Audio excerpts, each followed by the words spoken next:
Did that work? Yep. Perfect. Do you want me to start again? Like my report? No. No?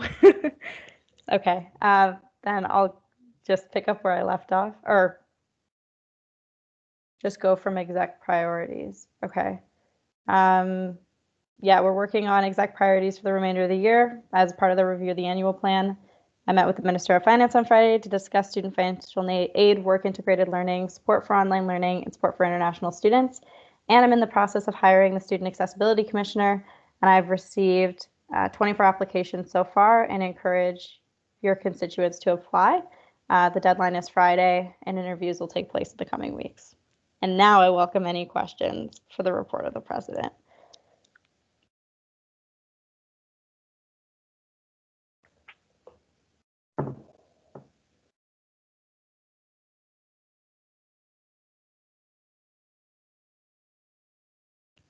Great. Thank you, everyone. We'll move on to the report of the Vice President, Operations and Finance. Unfortunately, Alana is off this week, but I do welcome any questions that I can relay to her.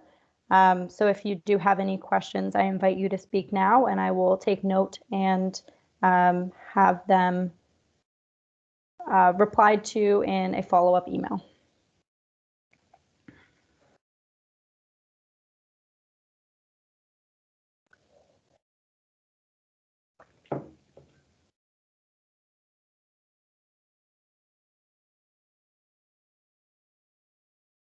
Okay, I'm hearing silence and I see nothing in the chat. So we'll move on to the report of the Vice President Education. Megan, go ahead.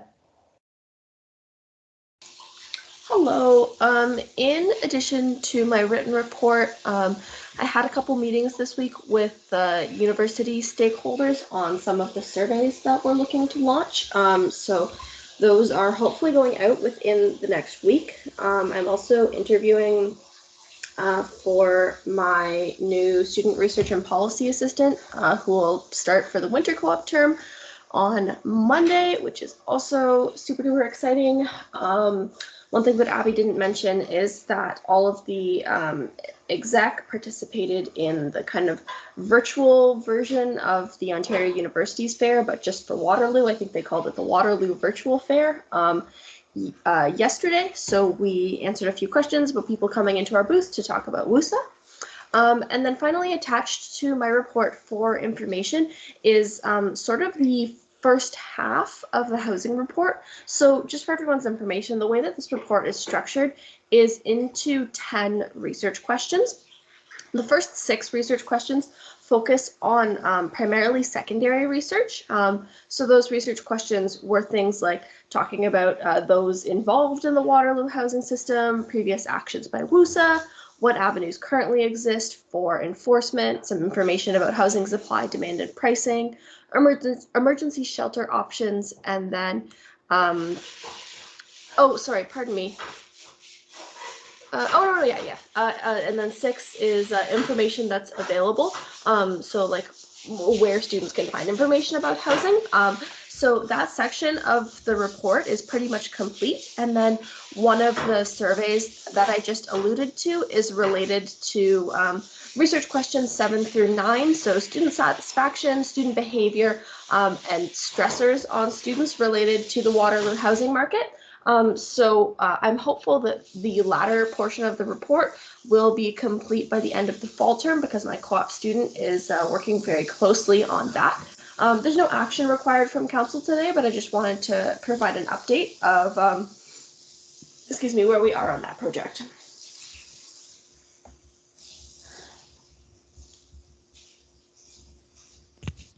Are you open to accept questions now, Megan?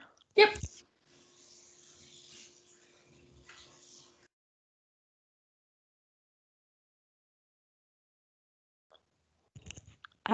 Edward, go ahead.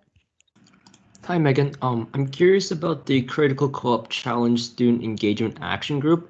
That's the first I've heard of. I'm just curious what's in membership and what did it do? Sure. That is a committee of I want to say it's of co-op and not of CEE, but essentially the student representative on that group is typically my AVP Co-op and Experiential Affairs, Laura, but because she is on co-op herself right now, I am sitting on that group. Right now, much of what the group is focusing on is how to engage students in the job search process in light of COVID-19. They're seeing a lot of students get fatigued by applications and not understand the options that are available to them. The remainder of the group is kind of various co-op staff, so people like the student experience managers and some of the kind of higher level managers and organizational folks in co-op. If you're interested in the full membership list, I can pull that up for you. But it's I guess right now fairly high level on just how to engage students in the job search process. No, that's fine. Thank you. Thank you, Edward. Are there any further questions for the Vice President of Education?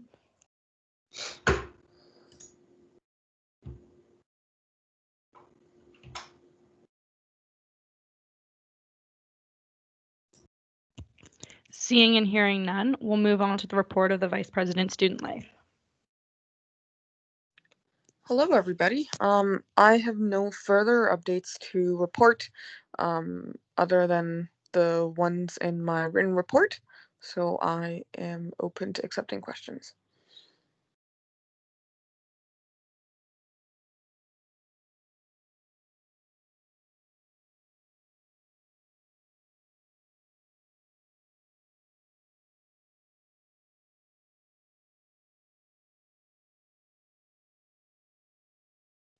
I'm not seeing or hearing any questions for the Vice President Student Life. That's true. Then we will move on to the report of the Board of Directors. Ben, go ahead. Hi, everybody. So at the time that I wrote my written report, board had not met for its September meeting, which was this past Tuesday. So at that meeting, we did discuss the services review and social media policy, and the board directed the executives to remove improper tweets from the UW Raise Twitter account as soon as possible. There were updates made to the executive committee procedure contained within the committees of board procedure. We approved the editorial independence policy and recommended its adoption by council. And we received a letter from the Engineering Society Board of Directors relating to the WUSA box initiative, and we discussed executive performance. The board is meeting again tomorrow to discuss service social media in a special meeting at the request of President Simpson. Attendance at board meetings, Alana was excused from attendance at Tuesday's meeting. And that's all for me. If anybody has any questions, I guess now's your chance.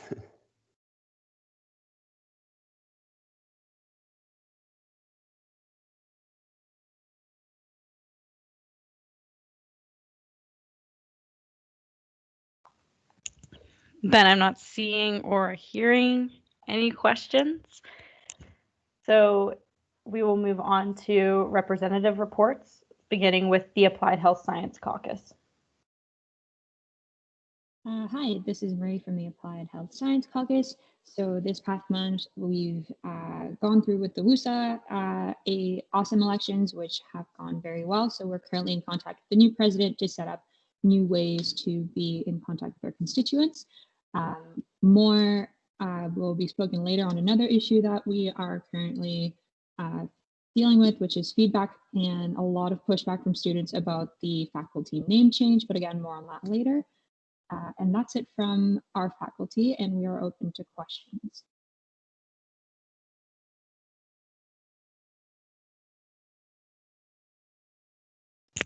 Thank you, Marie. I'm not seeing or hearing any questions. We'll move on to the Arts Caucus.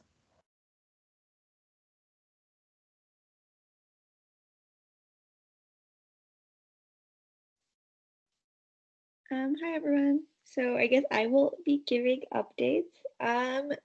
We haven't really had many changes in the past month or so, so we're just working on our usual stuff, trying to get our Instagram more active and trying to get more outreach. So that's it for us. Thank you, Rebecca. Any questions for the Arts Caucus?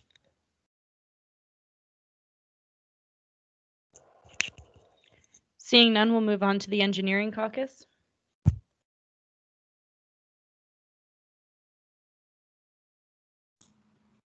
Hi there, Edward from the Engineering Caucus. Nothing much to report. We have the Engineering Society elections underway right now, so that's exciting.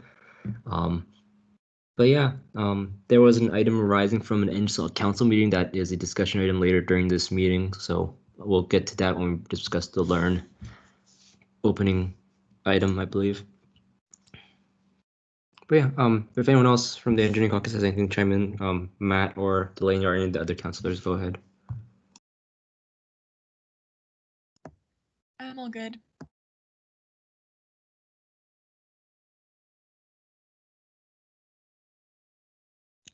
Thank you, Engineering Caucus.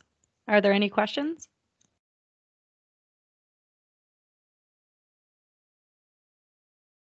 Seeing none, we'll move on to the Environment Caucus. Hi, Steph from the Environment Caucus here.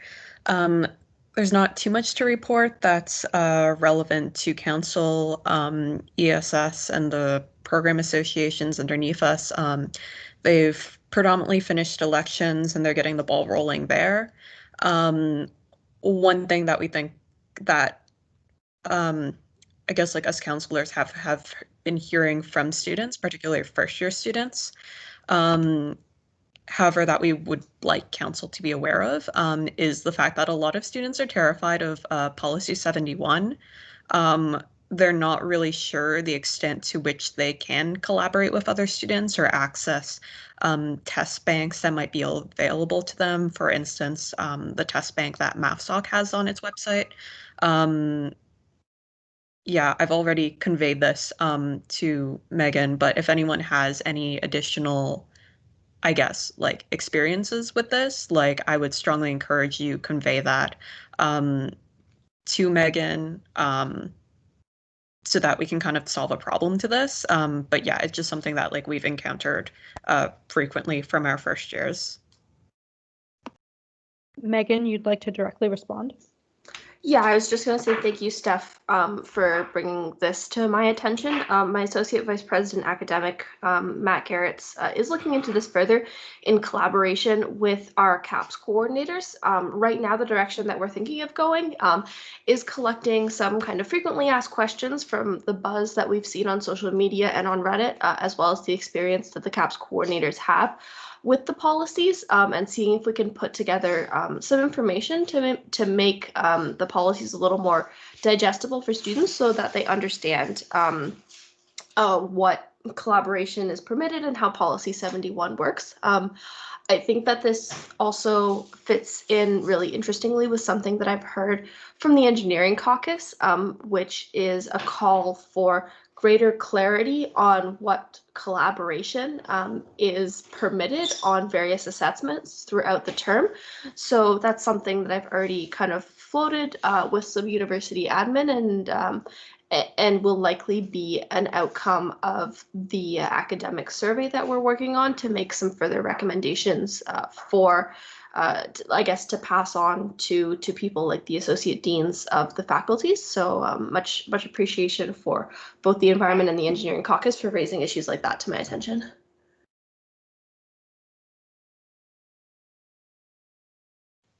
Thank you, Megan, and thank you, Stephanie.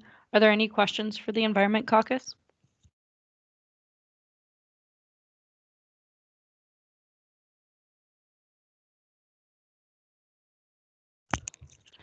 Seeing none, we'll move on to the Mathematics Caucus. From MathSoc, I don't have a huge amount to report. We've settled into our operations for the term. We've gone through our by-elections, which is really exciting to get new members on our council from both our upper year students and our first years now. as well as other just, around the society kind of improvements to our operations and trying to be better for our online students. I don't know if there's updates from other math counselors or not, though.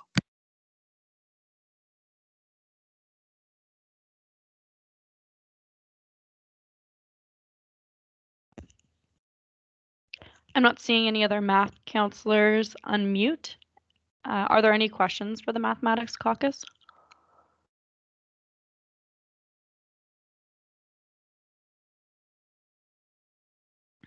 Seeing none, we'll move on to the Science Caucus.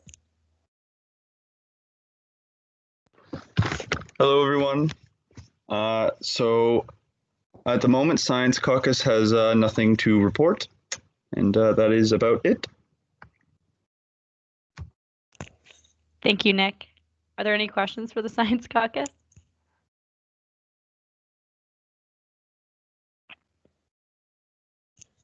Seeing none, we'll move on to the report of the Cambridge campus. Hi, this is Jason from Cambridge campus. There's not much to report. We just finalized the calendar for the rest of the term and planned all our events. We do have a meeting with the director of the School of Architecture next week on plans of the school for the rest of the year. And there was a co-op information session hosted to help second years get into their first co-op term. And we are open to any questions.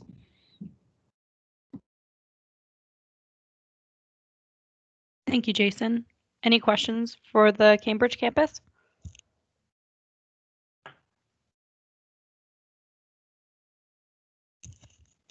Okay, seeing none, we'll move on to the report of the Kitchener campus. Hi everyone, so just quick updates for today. Our Society of Pharmacy students held their elections within the past couple of weeks, so we have a new team hired in there, which is very exciting. And I actually had a chance to meet with some constituents and start talking to them about some of the issues that have been brought up at different council meetings, which was very exciting because I've had super low engagement throughout my term as counselor. So that's been very exciting over the past few weeks, and that's all I have to report for now. Thanks, Amanda. I'm glad you're able to connect with your constituents. Are there any questions for the Kitchener campus?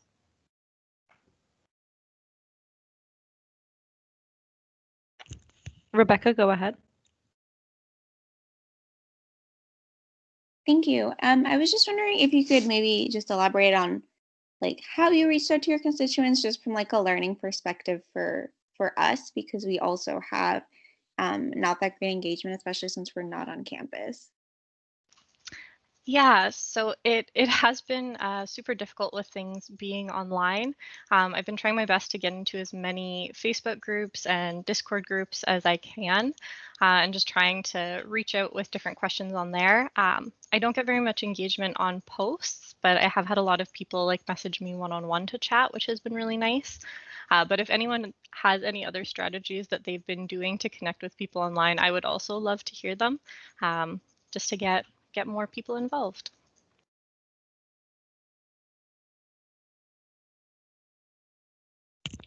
Thank you both. Are there any more questions for the Kitchener campus?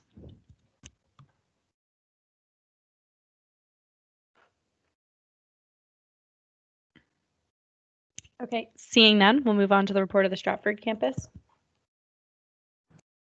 Hi everyone.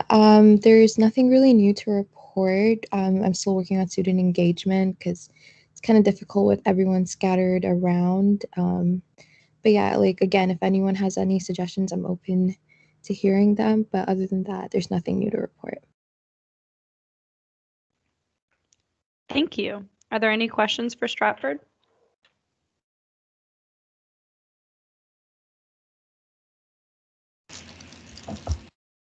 Oh, seeing none, we'll move on to the report of St. Jerome's. Hi everyone. St. Jerome's just has a ratification for 2 new members on our Students' Union, and we're also starting a wellness challenge for our students.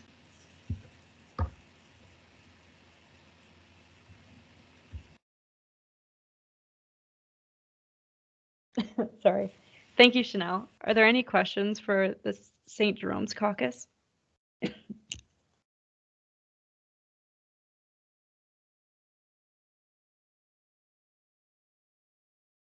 Okay, seeing none, we'll move on to the report of Renison. Hi everyone. So I don't have too much to report about Renison. I do know Renison just came out with some new bursaries for Indigenous people. So if you're registered with Renison and Indigenous, I highly recommend applying for them. So hopefully next time I can encourage someone to run for counselor in the by-election. I tried this time, but I was a little bit too late and I had a lot of other stuff going on, but that's all I have to report.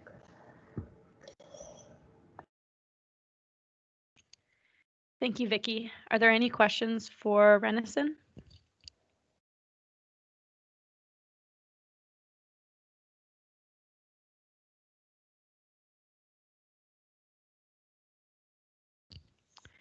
Okay, seeing none, we'll move on to the officers of council reports, starting with the speaker. I've included most of my speaker report in my president's report, just for you all to see.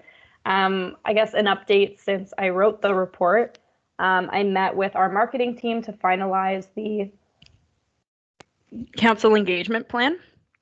And I really look forward to having counselors engage with that plan. We're hoping to do some storytelling leading up to the general election to encourage students to run for council and give them a better idea of what a counselor does. So look out for that. I'll be sending out some emails, and I look forward to seeing you all engage with our new initiative to endorse council. Are there any questions for the report of the speaker?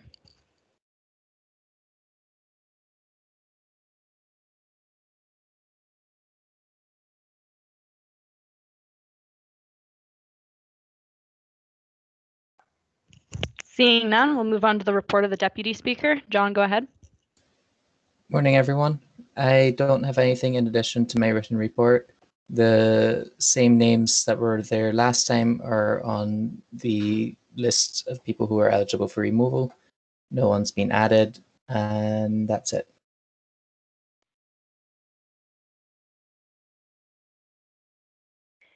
Thank you, John. Stephanie, go ahead. Hi, John. I believe that last time council requested that the students who were on the list for removal, I guess, like, be asked whether or not, like, there's some point in the future that they expect to return to council. Has that been done yet? I don't remember that, but I can certainly ask them. They are currently living, both of them, I believe, in India, which probably would not end until the restrictions on travel to Canada end.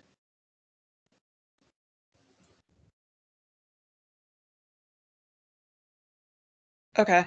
I'm going to then motion that.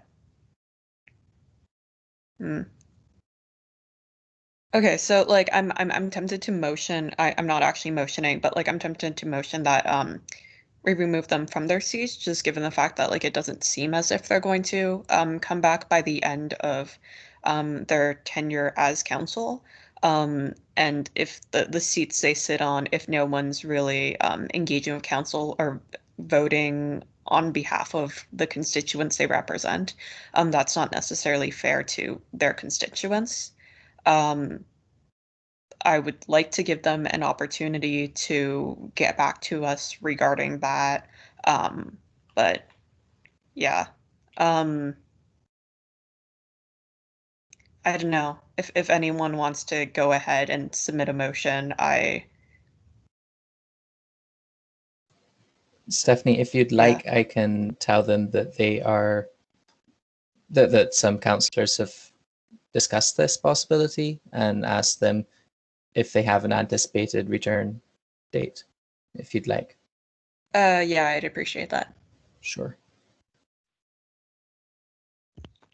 John, also in the interest of making council accessible, knowing that there is a major time difference, there could be an opportunity to have them submit statements for stuff that are on the agenda or votes in advance, or we could probably try to make some accommodation, knowing that the reason that they cannot attend is because I believe it's really early in the morning or late in the evening. I can't remember what the time difference is, but It's almost full 12 hours, almost. okay. It's 8:30 right now in India, 8:30 p.m. So it's not too late. Sorry, I interrupted Abby. I just No, joined go the ahead, call. Kenan. Yeah, so it's like 8:30 p.m. at night right now in India. That's good to know. There is an individual in the chat who would like to speak. I'll recognize you now. Can you state your name for the minutes? Hi, I'm Abhiraj Damba. So what I wanted to say has already been said. I want to say I'm in India right now. It's 8:30 over here. Thank you for letting us know. That's very helpful information.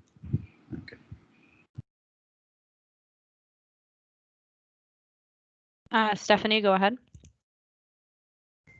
Yeah, I just wanted to know what constituencies the individuals represent, if they're larger ones or if they're like constituencies.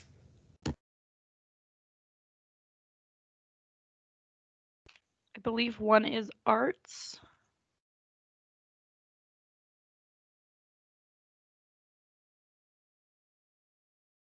All right, I've just checked. They're both arts. Okay, thanks, John. Matthew, go ahead. A small thing, I just wanted to chime in. At MathSoc, one of our VPs is currently situated in India, and he's required to attend board meetings and council meetings. So to accommodate him, we've ended up holding our meetings, or aiming to, as often as possible, hold our meetings before 2:00 p.m., and that was his request, because that ends up being about 11, I think. So much of our meeting, from at least the standard he's set, should be attendable for a lot of people. Matthew, I'll just also give you some more information. We normally council meetings start around 12:30 p.m. And we moved them to 10:30 to better accommodate those tuning in from different time zones.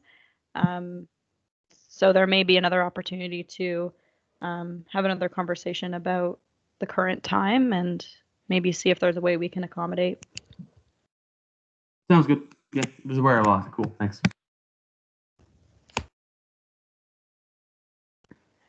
If it's all right with council, John and I would like to be able to take this back and have a conversation about how to best proceed, and then bring our, I guess, recommendation to council at the next meeting.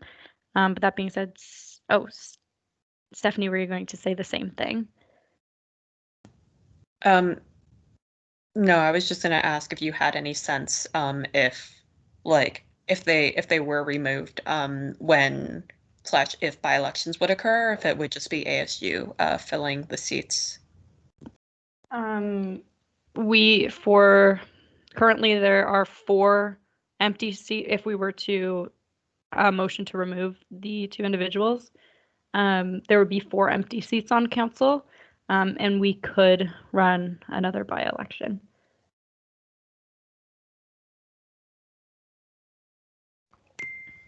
Thank you. Nick, go ahead. Hi, yeah. So just something I kind of thought about. Is there a particular reason we start at 10:30? Like if it could help, like, I mean, me personally, I wouldn't mind maybe starting 9:30. I don't know if that's too early for some people, but if that would be helpful for them, like, I wouldn't want to have to remove people from the council if, we could accommodate a little better, but maybe just a suggestion. Thank you, Nick. That can be one of the options that John and I discuss in the coming weeks to better accommodate, knowing that we might be online or individuals might not be in the country for longer than expected. John, would it be all right if you and I took this information back, had a conversation, and spoke with the individuals about how best to proceed? Yep. Thank you, John. Knowing that's our next steps and how we're going to move forward, I'll move on to the report of the secretary. Alana is currently not here, but Mike, if there's anything that you would like to share as the recording secretary, please let me know.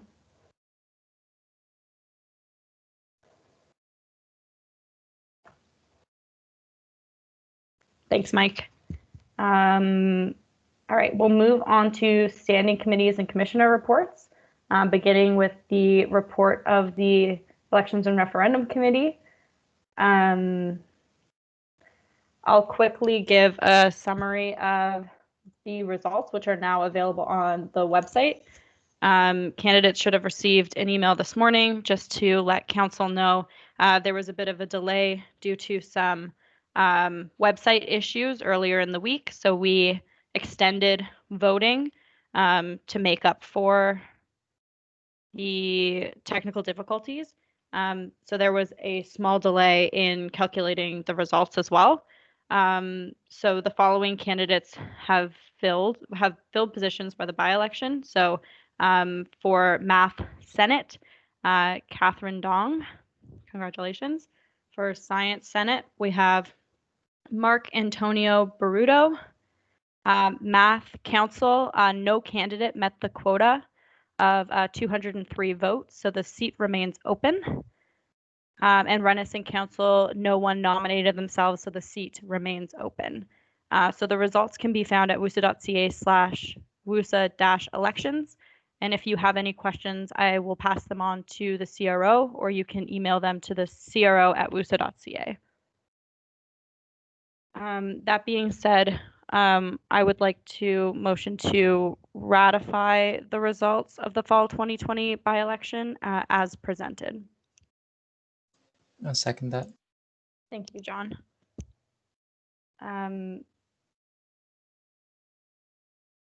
Jason, go ahead.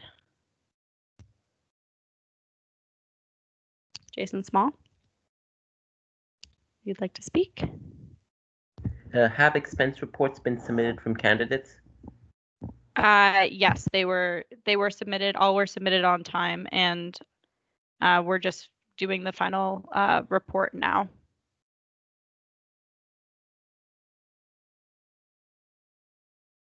John, go ahead. Where in procedure does it say that candidates must meet a quota of 250 votes? I can't remember. 203 votes. I can't remember. Well, it's based on, my understanding is it's based on the number of people who voted, and then they have to meet a certain quota based on the number of votes received. But please correct me if I'm wrong, someone. I'm not sure I follow. So, okay, I have an explanation here.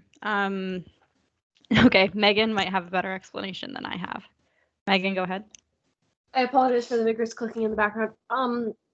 Yeah, so the method of ranked voting that we use calculates a quota that the candidates must meet through the runoff process, and the math candidate was actually just shy of meeting that quota.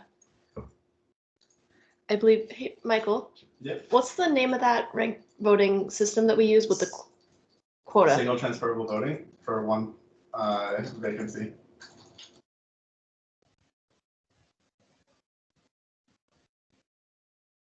Does that answer your question, John? Yeah, I'm just wondering if it is reasonable in the context of a student association to refuse to fill a seat because they didn't. I'm not even sure, like, the reason that they didn't get the votes. Like, did they not? What was it, like a 50-50 split, so that we don't know? Like, I have no idea why we're not doing So this. it went through 9 rounds of the vote because it's the ranked ballot. Oh, thank you. Cannon actually put it in the chat, so that's very helpful. So if you look at the 8th round, he has 201 votes, but the quota is 203. So because he didn't get the quota, he was eliminated in the 8th round. So then the result of the election is there is no candidate to fill the seat.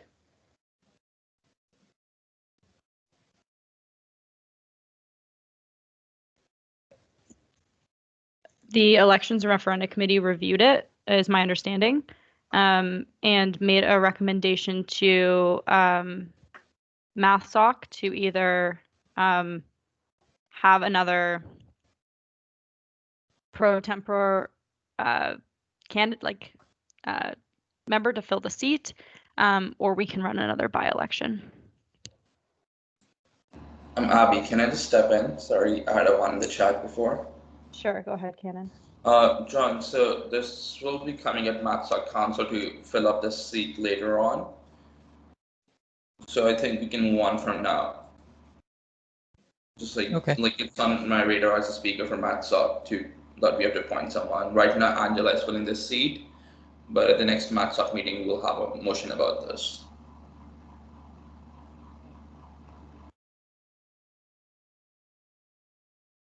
Thank you, Cannon. John, does that clear everything up? Yeah, thanks. Thanks. Jason, I'll allow you to speak and then we'll move on to the motion. Jason Small, you want to speak? I just entered in just saying that what the quota means is a TAFA votes cast. So a candidate not meeting it means that less than half of the voters supported the candidate as any of their ranked choices. Just if that clarifies it for John. Thank you, Jason. That's very helpful.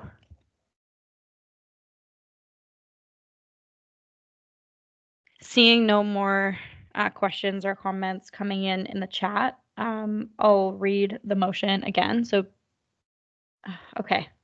Nick, last one, and then we'll move on to the motion. Sorry. I was just thinking about this. Is that kind of reasonable? That sort of quota to have during like a pandemic, right? It's harder to connect with students, right? Since we can't actually really be on campus, right? It's harder to get your voice out there. So I don't know. Just for me, it just seems a bit unreasonable to not have this person who had 2 votes under. I don't know. It's just something I was thinking of. Yeah, sorry, we can continue. Megan, you want to respond and then we'll move on. Yeah, I was just going to say, Nick, I think that's a really fair point, and it is really hard to connect with constituents right now. But everyone who was running in that election had the same kind of restriction or handicap, we'll call it. So I think under the circumstances, the election was still fair.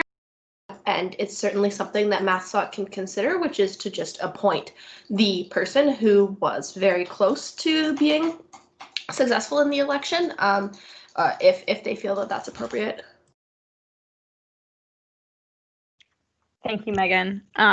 I'll read the motion again. Be it resolved, Council accepts the report of the Elections Committee and ratifies the results of the fall 2020 by-election as presented. I'll move. Can I get a seconder? Oh, John, I think seconded right at the beginning. Right, John? Yep. Excellent. So all those opposed?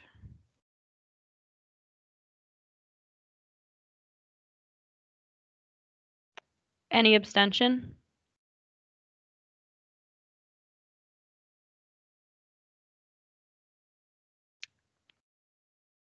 John, would you like your vote noted?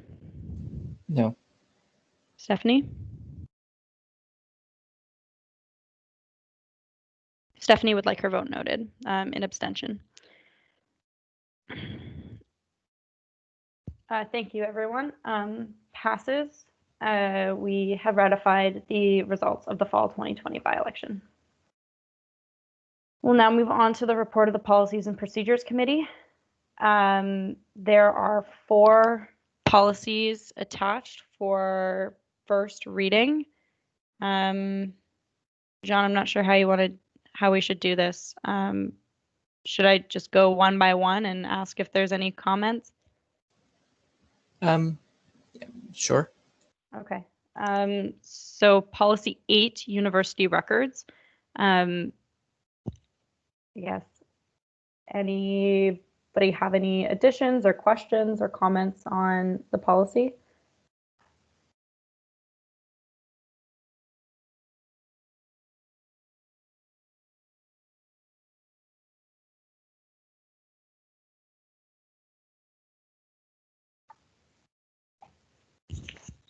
Okay, I'm seeing nothing in the chat. We'll move on to policy 14, enrollment and quality of education.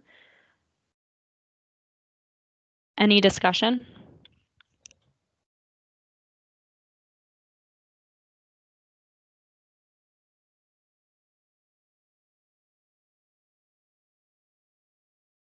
Okay, again, I'm not seeing any in the chat. So we'll move on to, oh, go ahead, Stephanie. Would we be able to pull up the policies on the live stream? Sure. John or Evelyn, would you be able to pull up? We'll go back to policy 8. Would you be able to pull up the agenda package on the Google Drive, just to give people an opportunity to quickly glance?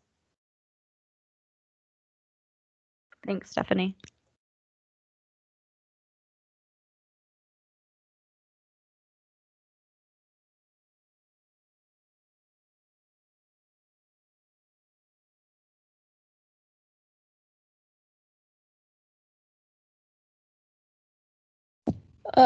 John, could you happen to do this? Because I'm not really sure where it is.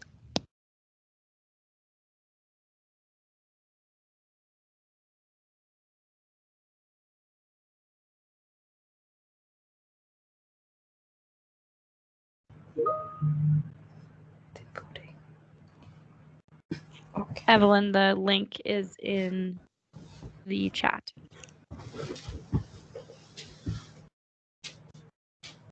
Thank you.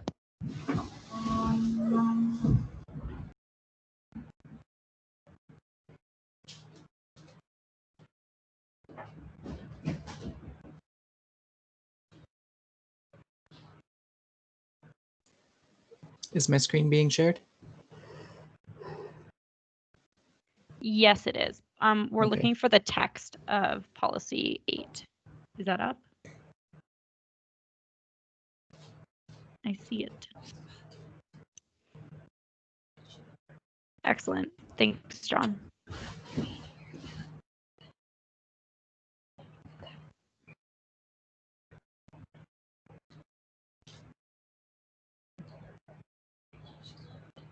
So now that we're back to policy 8, university records, is there any discussion on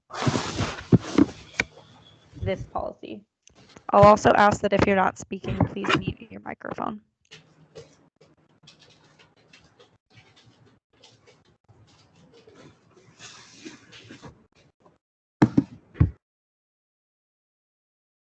Thank you.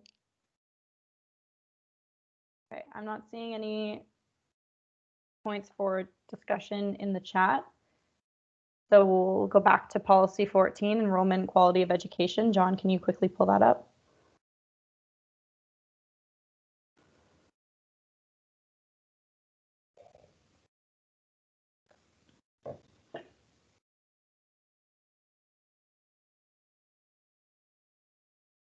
I'll give everyone a moment to just quickly review.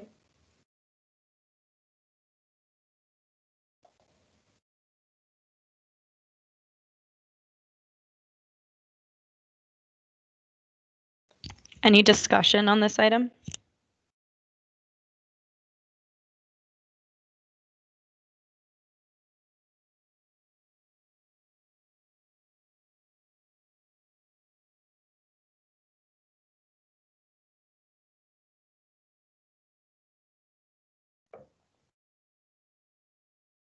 Stephanie, go ahead. I'm just wondering whether or not the recent I guess when the math faculty had like like exceeded their enrollment quota by like 200%, whether or not that event had happened and been considered in this policy. If anyone on PBC is aware of that.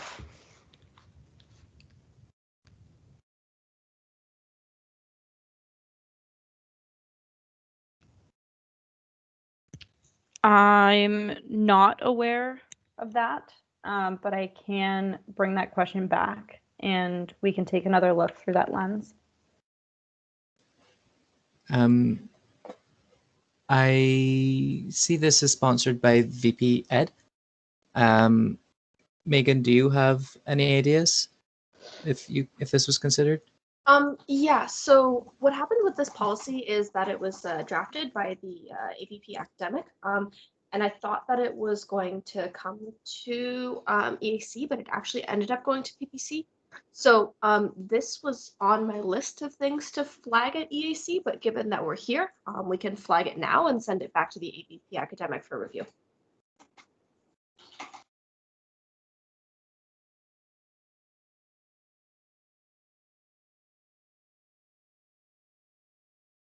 And I've made note of it on my end.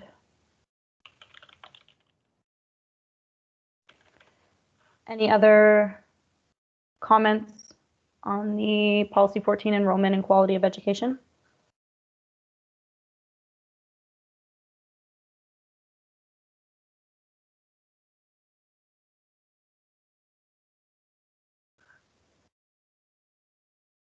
Okay, seeing none in the chat and knowing that we're getting close to 11:30, which is when we have a special order USA's presentation, I'm wondering if we can take a 5-minute break and come back for 11:30. Is that all right with everyone?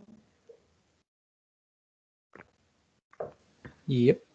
Great. So I'll see everyone at 11:30 for USA's presentation. Get up, stretch, use the bathroom.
Hi, Eddie. Are you able to share your screen? I just want to make sure you have presenter privileges. Awesome.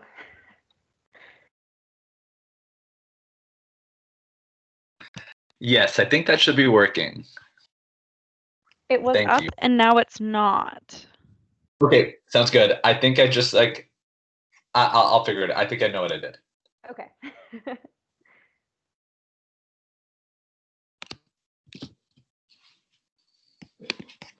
Can you see it now? I can see you, but not the presentation. All right, we'll try one more time. How about now? You're good. Good. All right. So everyone, it is now 11:30. So we are going to start again with the special order, the USA presentation. Welcome, Eddie. Thank you, and thank you all for having me. So yes, I guess Julia is also on the line here. So I'm Eddie. I'm currently the Executive Director at the Ontario Undergraduate Student Alliance. And thank you for having us. And I'll let Julia introduce herself as well. Yep. Hi, everyone. My name is Julia Pereira. I am the president of the Ontario Undergraduate Student Alliance, or USA, but I also am the vice president University Affairs at Wilfrid Laurier University Students Union. So I'm very excited to be here today. I've worked in my role as VP a little bit on Waterloo things with Megan Town, vice president education. So happy to be here presenting to council about USA. Sweet. So very quickly before Julia kind of dives into things, I just wanted to, again, thank you for the time and also just thank you for being student leaders. I know it's sometimes like a pretty thankless job and really good job to the entire council just for allowing this to happen in this current circumstance, and big shout out to Abby as well, like keeping things on track. I know it's pretty tough. But yes, on that note, I'll let Julia take it away with the first slide. Sure. So just as a quick overview, USA is comprised of 8 member student associations in Ontario. So obviously this map really isn't to scale, but at the very top we have Laurentian, we have Queens, Trent Durham, WUSA's over there, McMaster, Laurier, Brock, and Western. So basically these 8 member student associations allow one representative to serve on USA's board of directors, which we call the steering committee. So for WUSA, Megan Town serves as that representative. So basically each representative is a voting member, and the entire board is made up entirely of student leaders from these 8 organizations. Sweet. So a little bit about USA. So we are a student-driven collaboration of student governments that develops public policy solutions and advocates to the provincial government. We stand for the affordability, accessibility, quality, and accountability of post-secondary education in Ontario. I think a couple of things that I'll highlight here is that it is student-driven, and Julie will talk about it a little bit further, but yeah, like our entire board is comprised of student leaders, and they drive that direction. And the one other thing I really wanted to highlight is the fact that we are well respected within the space. So when it comes to undergraduate voices, we often get asked for thoughts and collaborations in the space of post-secondary education. So these are our core activities listed. Basically, as Eddie has mentioned previously, we're very well respected in the sector, and I think that comes from our production of evidence-based policy. So a lot of our core activities revolve around conducting research on a number of issues and then developing informed and substantive policy papers afterwards. So as an example, we will be launching our Ontario Undergraduate Student Survey, or OUSS, in a couple weeks. This will be launched across all of our 8 member institutions, basically with the goal of collecting primary student data on a variety of key issues and student concerns, notably COVID-19 and cuts to OSAP. So these type of surveys are used as primary research for our upcoming policy papers, which is very important because we have a variety of student perspective across the 8 member campuses. And then once we have these policy papers, we will lobby the government to enact these changes. And most importantly, just ensure that the student perspective is represented throughout the sector. And USA has a very big focus on, outlining the principles, concerns, and recommendations of student issues. And basically wherever discussions are taking place, we're ensuring that that student voice is represented. Sweet. So diving a little bit deeper into the policies that Julia was alluding to. So this is our entire policy library. Again, I'm not going to go through all of them, but they are available on our website, usa.ca. And if you just find the library tab, you can look at all of our policies. This is important because it's written and ratified by students themselves. So anything that we advocate on or any stances that we have come directly from these student ratified policy papers. We do have some full-time staff support that help the students write this. So that would be our research and policy analysts, of which we have 2. As mentioned, I'm the executive director, so I'm another full-time staff support on the USA side of things. And then we actually have a total of 4 of us. So it's like executive director, 2 RPAs, and then 1 communications and operations, which makes a contingent of a 4-person full-time staff contingent just to support the students. But ultimately, these are where all of our policy stances come into play. And you can really see like all the work that the students put into making these policies as comprehensive as possible. So some other activities that USA participates in is engaging with the broader sector, doing things like writing op-eds, maintaining a blog. The blog is actually a really good opportunity for students at large or anybody who's interested to really share their perspective. And I know that we've had several different Waterloo students engage in that blog as well, engaging in social media, engaging students and the broader public sector through campaigns. Julia will talk a little bit more about those later. And we, in a normal year, would conduct several different conferences that happen in person, but now we've adapted to an online setting, as you folks have as well. But we do have several conferences throughout the year to engage and educate students as well. And so here's a little bit of an overview of USA's structure. So starting from the very top, students are the main drivers of the organization. And across the 8-member organizations, we represent over 150,000 undergraduate students total. So moving along, the student bodies of these organizations choose delegates to attend the General Assembly. Basically, delegates are a representative number of the student population at each student union or student association. And this is General Assembly is where we pass and ratify these policies that we've talked about in the previous slides. Basically, this General Assembly just provides the general direction for the steering committee and governs the direction of the organization. And this is all high-level direction. So within steering committee, we also have 3 executives, and they work more on the day-to-day functions. So we have the president, myself, we have a VP of finance and a VP of HR. And basically, we just work a little bit more closely on the operational side of USA and provide direction to home office, which is the 4-time staff that Eddie has mentioned. And the 4 full-time staff are really there to support the everyday functions of USA. And as Eddie kind of mentioned, there's, the home office is there as a support staff, but again, at the hierarchy, students are at the very top. So the students are guiding the organization and not the home office. And here's just a photo of our General Assembly. Of course, we had to do it online due to COVID, so we will be moving forward with another online General Assembly that will be hosted through Zoom in the coming month. And then this is just a photo of our steering committee. Yes. Now moving into a little bit more of the finances. So $3.22 per student. That's the fee that students pay into as being a part of an organization that's a part of USA. So every single student's full-time equivalent at Waterloo would pay $3.22 a year. That's not per semester, that's for the entire year. And we just always want to make sure that we're being super transparent about what the fee is, obviously, since students are contributing to it. And then just trying to be, as transparent and accountable. Obviously, there's a lot that hopefully student associations get from being a part of this collective. And some of the other things that I would say that you would receive from being a part of USA are listed here. And I know Julia will talk about those as well. Yeah, so these are, just a list of the different opportunities afforded by being a member of USA. As mentioned, there are great opportunities for students to get involved through the General Assemblies, helping set USA's priority and goals. When we take our policies and lobby the government, I think we have really professional government relations practices, which has afforded us a lot of access to decision makers and respect from those decision makers. So we've had a few consultations already with the ministry. asking for our feedback and support on a variety of issues.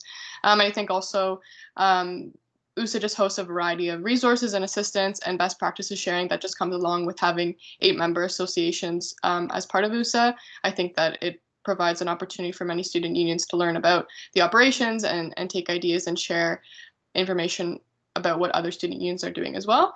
And then the last point I'd love to touch on is the variety of opportunities for students. As Eddie mentioned, we always are welcoming student input for blogs and submissions that way.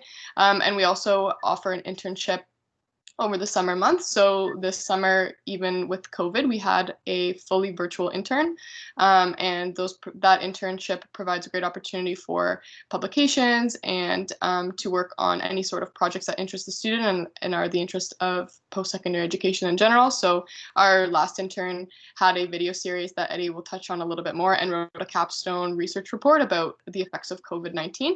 So any information about getting involved in USA and that internship will be posted on our website as well.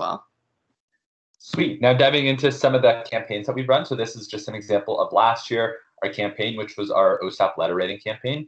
We ended up submitting over 3,000 letters that we sent to the Premier, Minister Romano, and different MPPs talking about the changes to OSAP and how that was actually very detrimental to a lot of folks. And so this is our latest campaign that is currently running. It started October 1st and will run to the 14th. And we are collecting student input on how COVID-19 has affected their learning experiences. So I definitely would recommend or encourage all of you to encourage your constituents to fill out their feedback. Basically, we'll be collecting their feedback in a written form and using this form to create a report using themes and sharing with the government. And we'll be doing and collecting engagement in a variety of different ways of social media outreach. So here on the slide, here's just an example of our online learning bingo, which I'm sure a lot of you can probably relate to because we've all been working from an online capacity in some sort of way. But we've also released some videos that featured Megan Town, and we'll be doing more social media outreach within the next couple weeks. Sweet. Moving on, just quickly of some of the things that we've chatted about. So this is just an example of Perspectives on Campus, or POC, which was the video series that Zamir, our intern, launched and created this summer. So definitely take a look at that. It's available on our website. But basically it highlighted the perspectives of different racialized students on different campuses and some work that they've been doing on their own to kind of like do some anti-racism work on their work. So on their own home campuses. So that was pretty cool. This is an example of, in previous years when we were allowed to actually have in-person conferences, this was our welcome conference when we had a stakeholder roundtable. And then this is just an example of how we've transitioned into a virtual setting, still doing stakeholder relations, but just in a virtual Zoom setting with different breakout rooms. Yep, so the following pictures are pictures about last year's Student Advocacy Week. Basically, after the General Assembly is concluded, we take those policies that we passed and ratified and bring them to our Student Advocacy Week, where we meet with various MPPs and staffers. So this is a photo last year meeting with the Minister of Colleges and Universities. And basically that Student Advocacy Week, we will have an estimated 60 meetings with MPPs and staffers. And, you know, obviously this picture was taken pre-COVID, but we will definitely be doing some sort of Student Advocacy Week. It will just be online and through Zoom meetings. So that is the Minister, Ross Romano, and then we have a few other photos in the next slides. Eddie, if you want to change them. Yeah, perfect. This is with MPP Chris Glover. He is the NDP critic for colleges and universities, and he's been a great resource for us already. And then moving along, we have Kathleen Wynne, and then Mike Schreiner, the Green Party, is the next slide. And so during these meetings, take the policies that we ratified from General Assembly, but we also have outlined our advocacy priorities for the year. So these are priorities that have been established by the Board of Directors or the Steering Committee early on in the year. And these advocacy priorities are just general themes that we found would be most pertinent throughout the year and will be focused on our advocacy efforts in particular. So we're happy to distribute this document if students are interested at looking at this more closely, but very generally, our priorities for this year are student financial aid, the quality of education, racial equity and student mental health. So you can tell, or we've been focusing on our quality of education advocacy priority over this month as we've launched our quality of education online campaign as well. So this is just a quick overview of some of the things that USA has contributed to in terms of advocacy wins. There's a little bit more of an updated version of this on our website, so feel free to look at those as well. But yeah, it's good to track all the progress that has been happening over the last couple of years because advocacy is a long-term game, so it's important to kind of keep documenting those things. And so this is just an example of how USA's policies and our research can influence a provincial document like the Ontario budget. So if you can see from left to right, we had a brainstorm at a think tank in 2015 about a targeted free tuition. And then the middle picture is the actual policy that was ratified at a General Assembly. And then on the far right, we can see that a similar structure was reflected in the Ontario budget, and USA was actually quoted or thanked for their input for this structure. So again, this is just an example of how USA policy can and has impacted government policy in the past.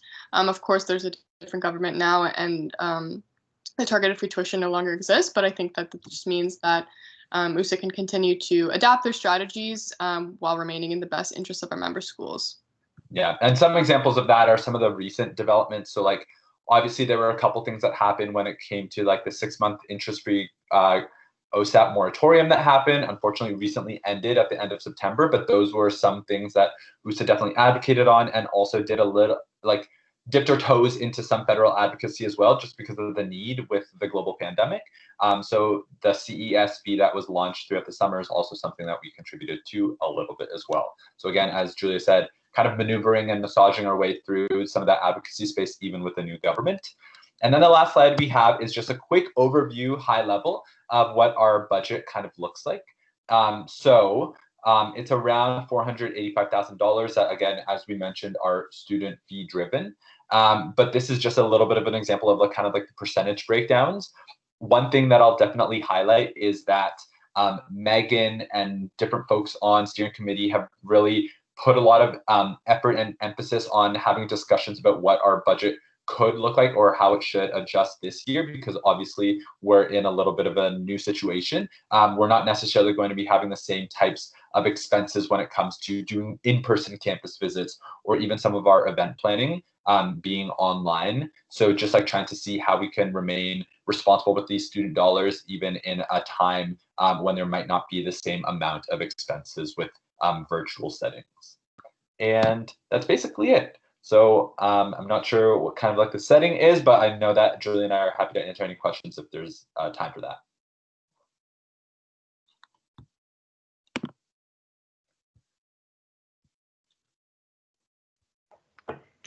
If you have any questions for our USA friends here today, you can put a 1 in the chat, and then I'll call on you, as always.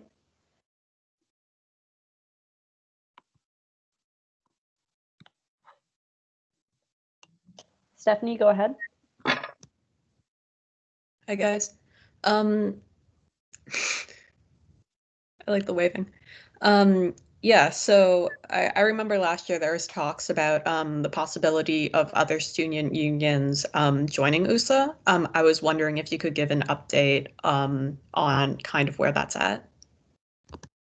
Sure, I'm happy to give. I'm happy to give kind of a broader update.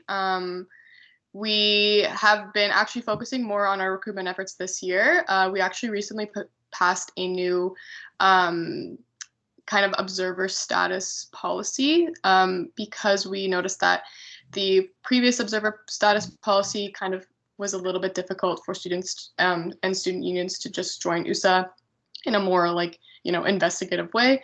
And so we recently passed a new observer policy, which allows a bit more flexibility on how students and student unions want to observe what USA does. So especially with COVID, we have seen a lot of interest in that because there is obviously no fees to be, just joining a Zoom call.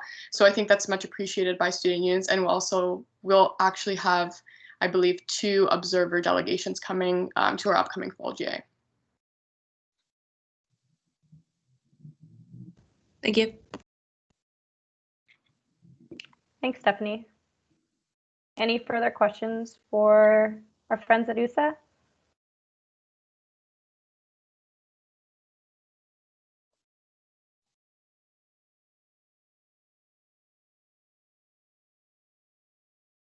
Going once? Going twice? Okay. Thank you so much, Eddie and Julia, for joining us at our council meeting today. Sorry for making you work on a Sunday. All good. Thanks so much for coming. Yes, no, and thank you so much for having us, and we really appreciate doing this. And if anybody has any other questions at all, I'm just going to leave my email in case you want to email me at all. And Julia's email is being posted as well here. And that's just president. But again, if you have any questions, feel free to reach out. And again, thank you for your service as being student leaders, and we're also working on a Sunday when these can get pretty weird. But no, we really appreciate it. Yeah, thank you very much for having both.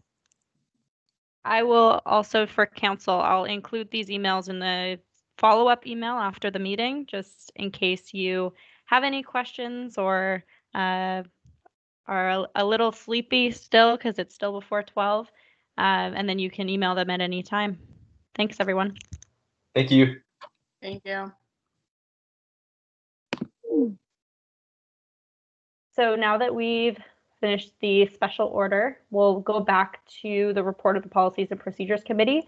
We were on enrollment and quality of education, and I believe we're now moving on to Policy 18, financial aid and tuition set aside. So John, if you could, can you pull that back up on the screen?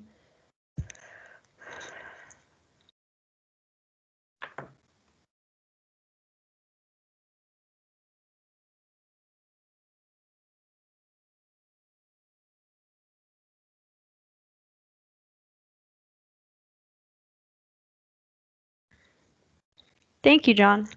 I'll give the assembly a second to refresh yourself on policy 18, and then I'll take any comments or discussion on this item.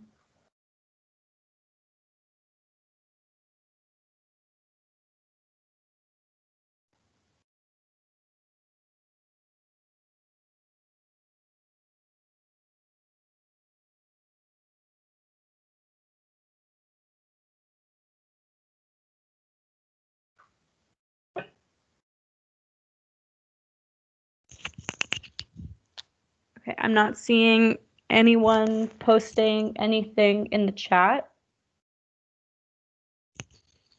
So I'm going to take that as no discussion on this policy. And we'll move on to Procedure 29, review of policies and procedures.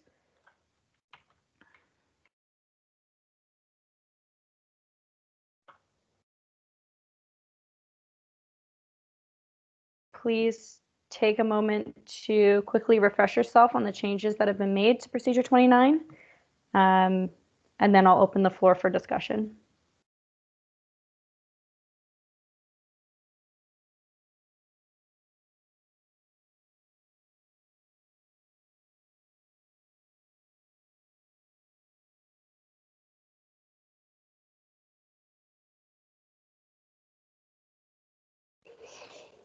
Okay, any discussion on this item?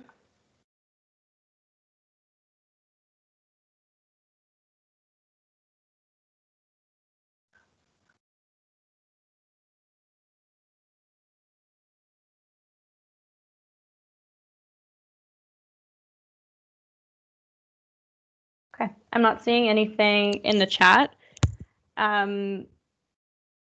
If we were to move on to the next one, which is Policy 17, open data formats, this is coming for approval to council. The Policies and Procedures Committee has reviewed it. There was a minor change made, and now you see it in its final form, ready for approval. Any discussion on this item?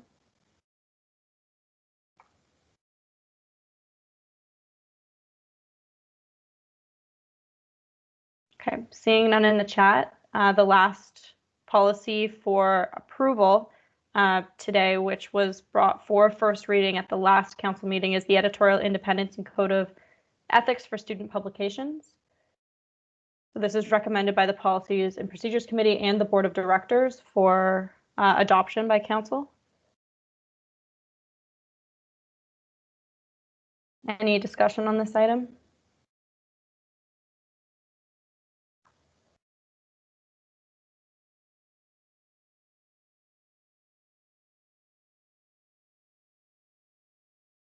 Okay, seeing none in the chat, I'll read the motion to accept for first reading and adopt the two policies and procedures.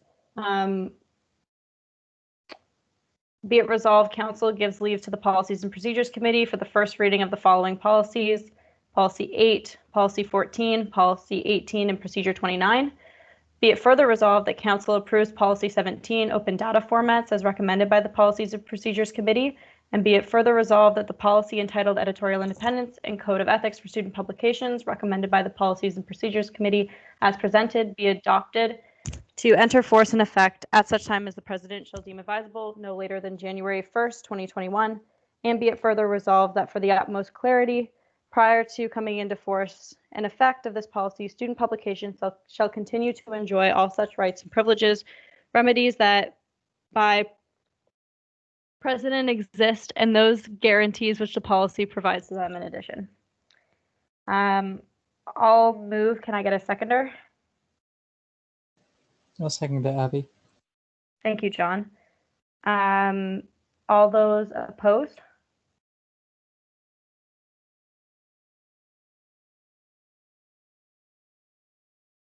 Any abstentions?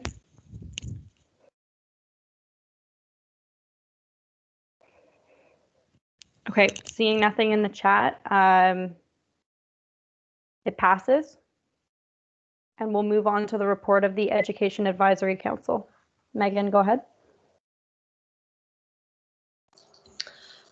So very similarly, we have a couple policies here for first reading and one policy for approval on first reading. So the first one is policy 22, which is related to assessment software and intellectual property. So this policy was updated to add clarity to a lot of our stances that were related to Turnitin and expand them to include concerns for like proctoring softwares and things like that.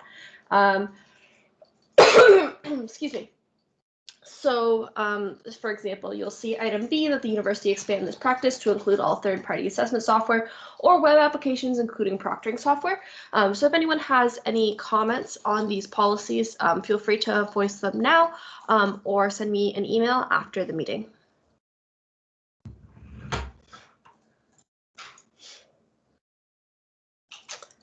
Why don't we take a quick look at policy 33?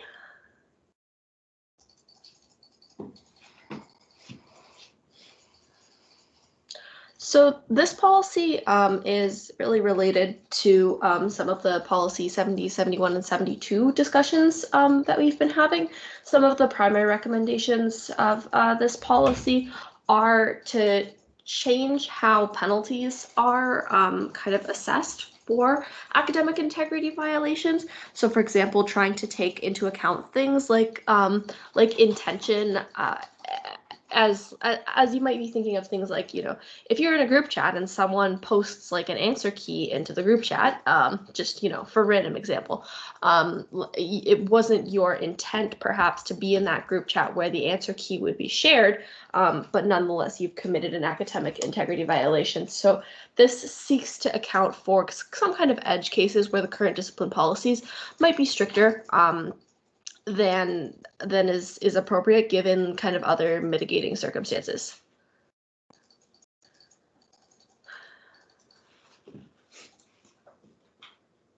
Did anyone have any comments they had noted on this one?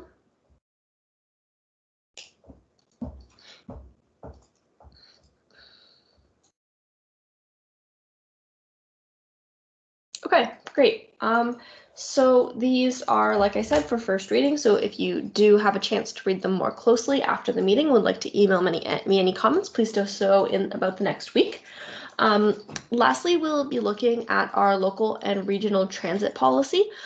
So this policy seeks to discuss, as it says, local and regional transit, so kind of encompassing both what was policy 27 and I believe policy 44. And unless council has any significant concerns, I would actually like to pass these policies today, this policy, pardon me, pass this policy today, even though it's the first time that council is seeing that. And that's just because my Associate Vice President of Government Affairs is currently working to set up meetings with some of our local stakeholders, particularly those in the region of Waterloo. And it would be great for us to have this policy passed and ready to go for those meetings. So to that end, I'm actually going to propose one amendment to point 5 under the beliefs. So the point currently reads, in compulsory pooled purchasing of transit passes for students, under the conditions that fees are not levied while a student is unable to use the services, that the negotiated rate should represent substantive savings compared to the price of full use passes during the same coverage period. So this was a comment that I received once the agenda was circulated, that we not include the specific number of savings that are currently represented, but that we believe that it should represent substantive savings.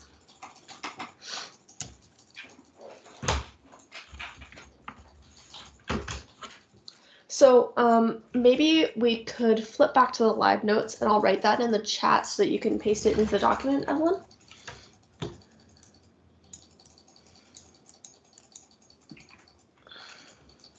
Are you guys seeing the live notes right now? Yes. Yes, John. Okay. Sorry, Abby, could you repeat that? Your voice kind of cut out for me there. I can see it.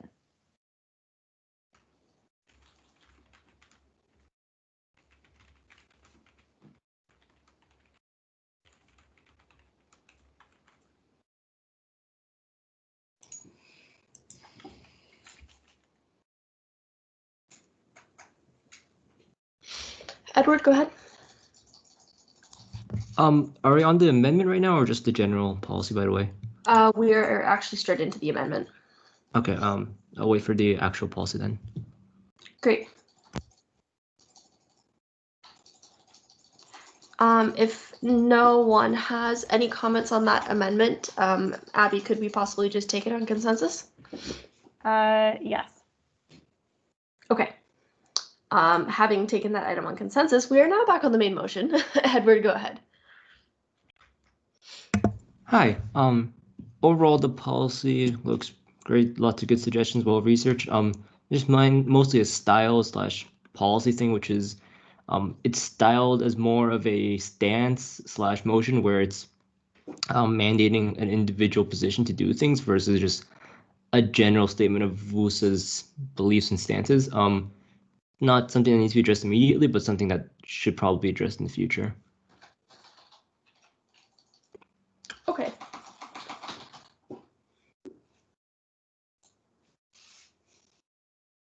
Yeah, I guess it would be more consistent to have like kind of belief statements, like for example that that the provincial government should allocate $1 billion in funding or whatever the case may be. But I think some of the language was like specifically placed that way to talk about like working with other stakeholders.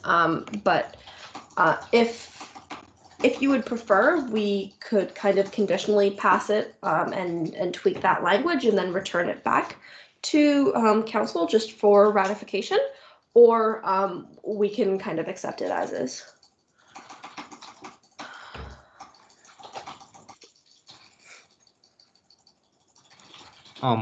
If I may respond, Edward, I go don't. ahead. Yeah, I don't think there's a problem with passing it as is today. I just think it should probably get reviewed and brought back some point in the future with more consistent language with our other policies. Sure.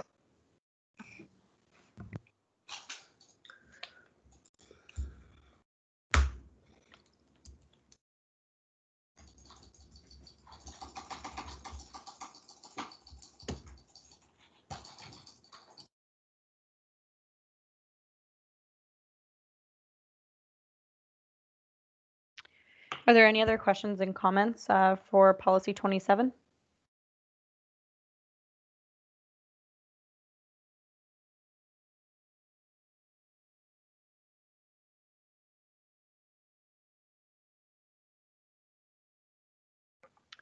Megan, I'm not seeing any in the chat.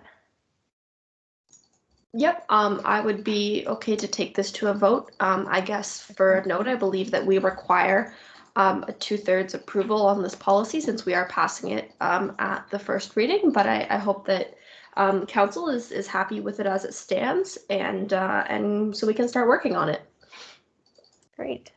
Would you like me to read out the whole motion? Megan? Sure. Sure. Okay. Be it resolved that council gives leave to the Education Advisory Council for the first reading on the following policies, policy 22 and policy 33. And be it further resolved that council approves policy 27, local and regional transit policy, and rescinds policy 44, local transit, as recommended by the Education Advisory Council. Can you remind me, you're the mover, Megan. Who is the seconder? I don't believe we've taken a seconder yet. I'll second it. All those opposed? Any abstention?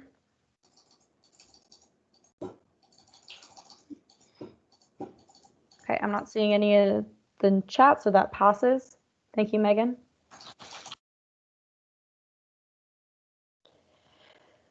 We're now on to business arising from the minutes. There is no business arising, which means we can move on to general orders.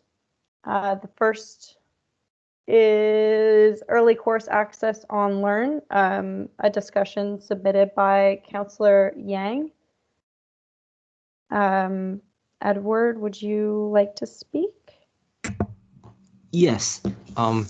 So to introduce this discussion item is that it's arising out of a motion first brought to NSOC by the Nanotechnology Engineering 2022/2024 class, and it's specifically in the context of online learning that courses on Learn currently open on the very first day that classes open, so right after Labor Day in the fall term, and this has had negative impacts on the ability of students to deal with workload in the first week of classes, especially with scheduling and looking at syllabuses and dealing with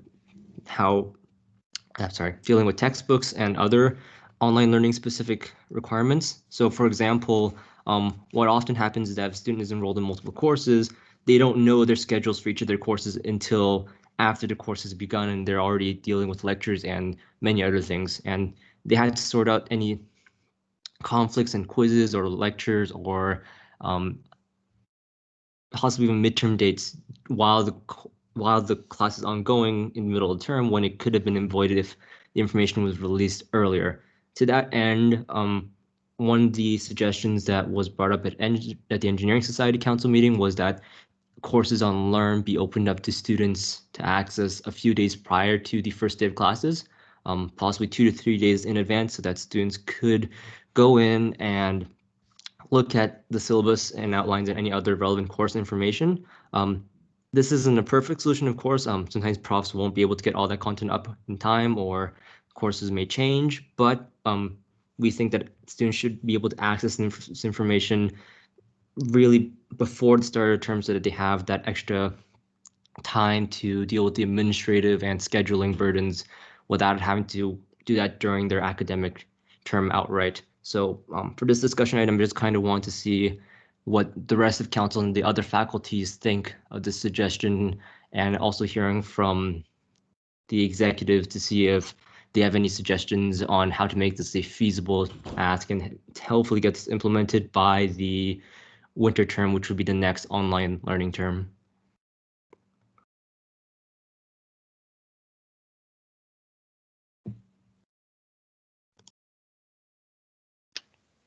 It looks like Marie has a question, so we'll take that. Marie, go ahead.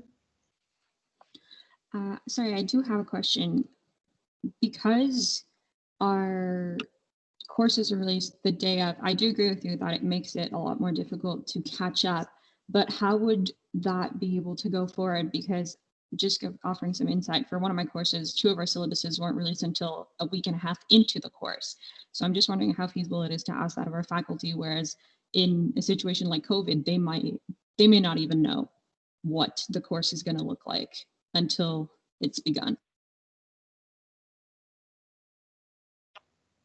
Edward, I'm not sure if you'd like to respond. Just follow the speaking order, I think. Sure. John, go ahead. Yeah, for courses that put out their schedules 2 weeks into the into the term, those profs need to be reported, I think, because it's absolutely ridiculous to go 2 weeks into a term without even having a course outline. I believe those are required by university policy. I might be wrong, but I think they're required to be up within 1 week. I didn't have one until over 2 weeks into the term last year, and that course gave me, it was an easy course, but it gave me anxiety for literally not knowing what I'm going to be doing for the rest of the term. Thank you, John. Delaney? I just wanted to comment, when we reached out to the engineering faculty about this initially, the professors were saying that they have a week to get the syllabus out to the students, and some of the professors do need that time. It might be more reasonable for us to ask to have just like something put out in advance if they're not able to put out the full syllabus, just so that students can begin planning. Like, even if they don't have set deadlines and dates for when things are due, knowing when they're holding their lectures, knowing when they can expect things to be released, just so that students aren't overwhelmed and behind starting on the second day of classes. I think that's something that would be really beneficial to a lot of students.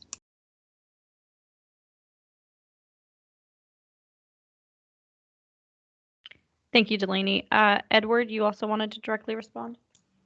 Yeah, I guess responding back to what Mary had, which was, that's a reasonable concern. I definitely do think that professors are under significant strain as well. I think that's worth considering. I think what John and Delaney have said are excellent suggestions.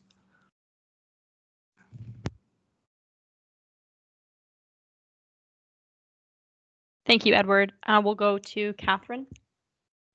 In the realm of being concerned about whether professors can get their syllabuses done a couple of days or before classes actually start, what if we were able to push for Learn being opened earlier, but professors are encouraged to get things up earlier, but if they can't, then first day of class is also okay, because I can definitely say that I think that this would be really beneficial to students, especially when they're taking courses that they might not be used to, where you can get caught off guard in the first week or something, suddenly realizing there's 3 group projects in a course instead of just assignments like you're used to, and how that can really mess with scheduling for the rest of the term, especially right now when social interactions, like for instance, if you have to babysit for family or something, you can't really replace that with other people in the community. It makes it really hard to plan out what you're able to do. Thank you, Catherine. Stephanie, go ahead.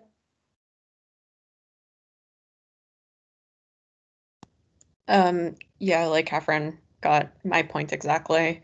That it might be, I guess, more, I guess, like easy to advocate for or adopt by faculty if just like professors have the ability to at least have like the courses set up on Learn faster, like earlier, which I guess like makes it a fight more against IT rather than the staff, who I guess would feel very much, I guess, like pressured or under like a tighter deadline crunch.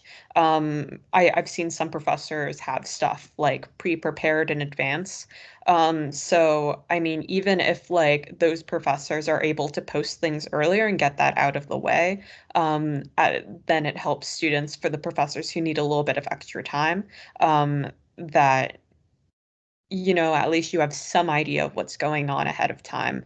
And yeah, I guess like making it so that like anything posted earlier on, like Marie was saying in the chat, just it being like not completely finalized. It's kind of an unofficial thing, but to give you a general idea going ahead of time before the final thing is. My only concern with that is that people might end up taking the unofficial one and putting that down on their calendars and stuff, and then something changes, and then you don't notice that it changes because it's a small like adjustment, and then you end up getting deadlines all confused and stuff. There's one of my courses that has been updating the syllabus with minor changes like every day for like the initial 2 weeks, and like it's kind of annoying getting like the little pop-up every single time like she uploads a new document. So I guess I would just want people to be wary of that as a possible consequence as well. Thank you, Stephanie. Looking at the speaking order, I have Marie next.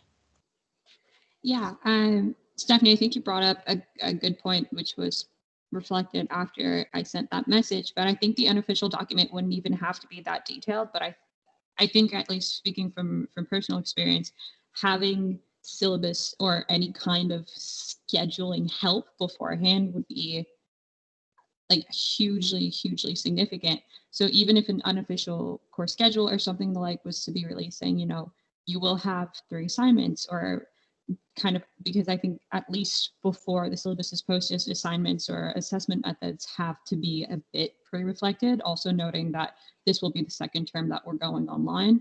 So professors will have at least a bit of experience to put to that second term, or I hope a bit more their bearings. So even something saying, you'll have 3 assessments due during, the first month, second month and third month, as well as an exam, can be really helpful, at least in planning your time, than just getting, even if it's not necessarily like it'll be due on November 15th. It's at least you have an idea of what's coming and how to spread your time, which I think would be hugely helpful and maybe wouldn't require as much from any of the faculty in terms of planning and specifics that go into a syllabus. Thank you, Marie. Just letting council know that there is 2 minutes left on the timer for this discussion. Megan and then Julia. Yeah, I just wanted to thank everyone for their discussion and for Councillor Yang for bringing this up. I've taken some notes and I'll take this away to think about and see who I might be able to talk to about this issue. Thank you, Megan. Julia? Hi, everyone. My name is Jewel. Something about this topic that is also a concern, at least talking from personal experience and talking to other undergraduate members, is if we aren't able to have access to our courses on Learn until the very first day of classes, it gets very overwhelming getting 5 courses worth of information and then trying to figure it out. So even like say having a draft syllabus, having access earlier, that could also benefit at least getting updated on readings. It doesn't have to necessarily be like having the exact dates of tests or assignments, but as simple as having earlier access to know what readings there are and what will be covered in the lectures would take off a lot of stress for students, because like I said, it's overwhelming getting 5 courses at once. And then even if one doesn't come till a week or 2 later, syllabus-wise, that adds another sector of stress on the student. Thank you, Jewel. There is 1 minute left on the timer, or I guess actually 30 seconds left on the timer. Is there anyone else who would like to speak?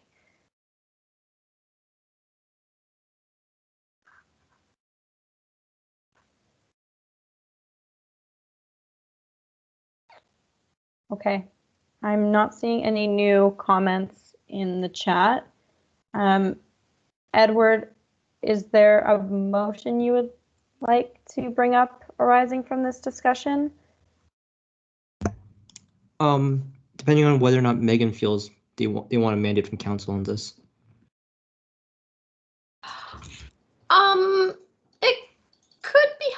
to have like just a little what's the word, like stance passed, but frankly I don't feel it's super necessary. So if people are confident with me taking this back and letting you know if I need further action from council, then I'll just do that. Edward, did you want to respond? Yes. Then may I suggest language that be it resolved that council believes it is in the interest of undergraduate students to have course information available prior to the start of term, and be it further resolved that actually, yeah, that's all. I can type them into the chat.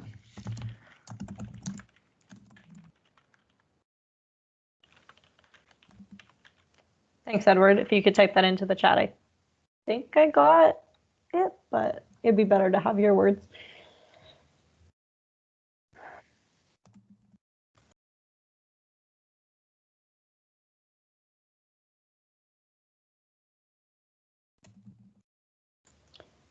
John, I don't know if I was imagining things, but did you want to directly respond? No, if we're going ahead with the motion, then I don't need to talk. Thank you.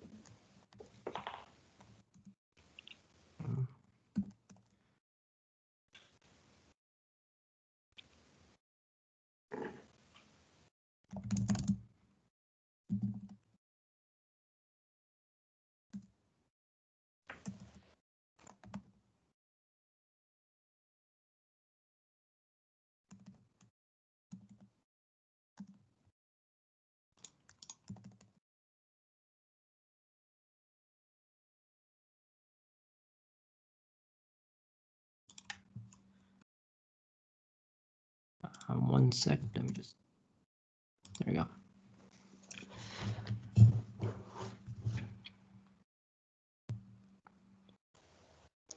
So the motion reads, be it resolved that council believes it is in the interest of undergraduate students to have key course information, including assessment dates, number of assignments, important dates, etc., released prior to the first day of classes.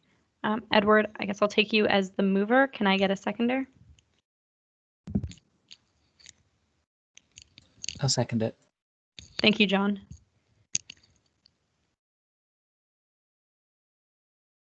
Oh, actually, John, Catherine wants to second.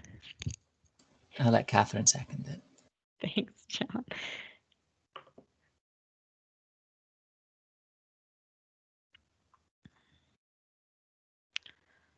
Is there any further discussion required for this motion?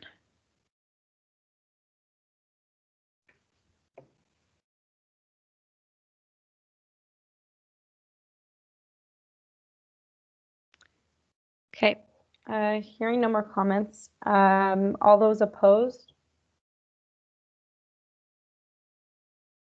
Any abstention?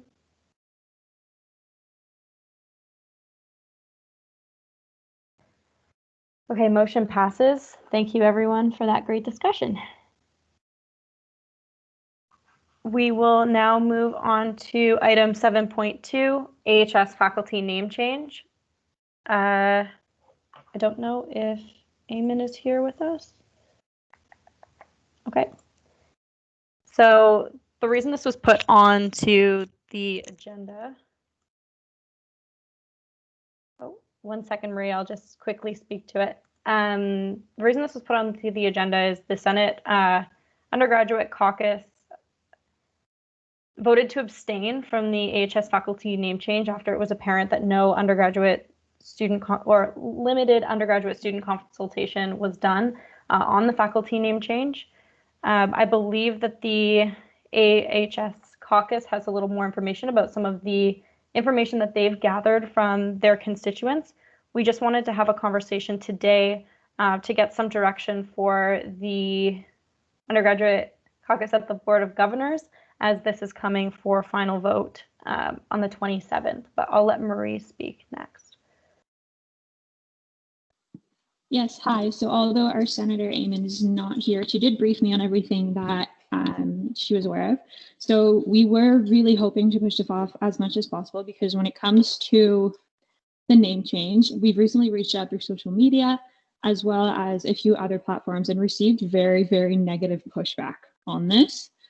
Students are feeling all around that their feelings about this are not being heard and that their desire to keep our current name change are not being heard. I've yet to hear from a single student that they want to actually go through with the name change. And so I'm happy to provide verbatim testimonials from students that we've received through social media and otherwise, but a quick summary is that students really wish to keep the HS name as they feel very much more relative to it and much more quote unquote at home with this name. Not only that, but many students have a lot of concerns that the proper marketing budget wouldn't even be attributed to go through this name change in terms of changing our mascot and everything else, as well as our undergraduate association, which is awesome, which is named after the faculty. So just to give a little bit more insight on that, that's what we've received from students so far, but we would really appreciate the time to gather more feedback and to properly format it for the board.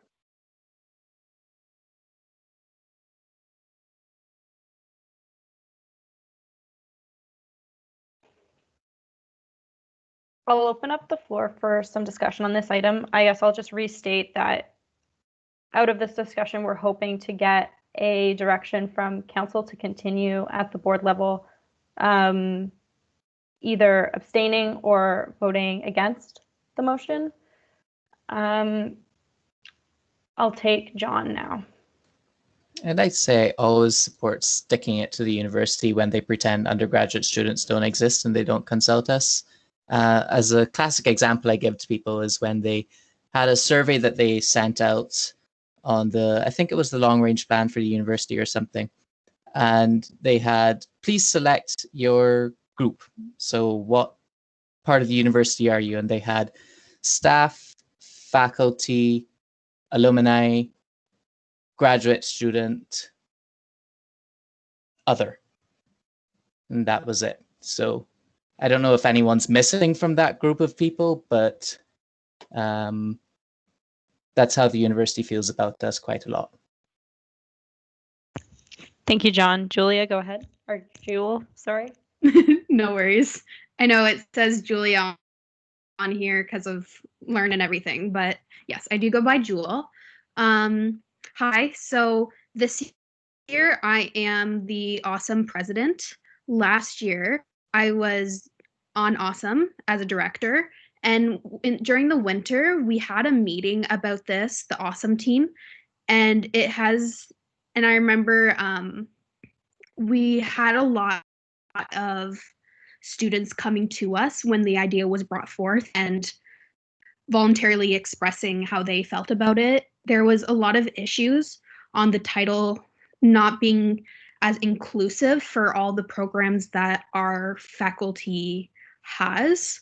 So there's a lot of pushback because of that. Obviously, with the branding and stuff, that is a whole other thing as well. But a lot of it is the inclusivity of the different programs. It kind of makes some of the programs feel like they're not actually a part, say, of health. So we've had a lot of students take initiative and like take the time to find us and actually tell us how they didn't want that to happen. And then now that it was announced that the name might be changing after all the pushback, a lot of students have come forward again to us saying that they felt like they haven't been heard when they were voicing their concerns. And that seems to be a big issue that we're facing right now.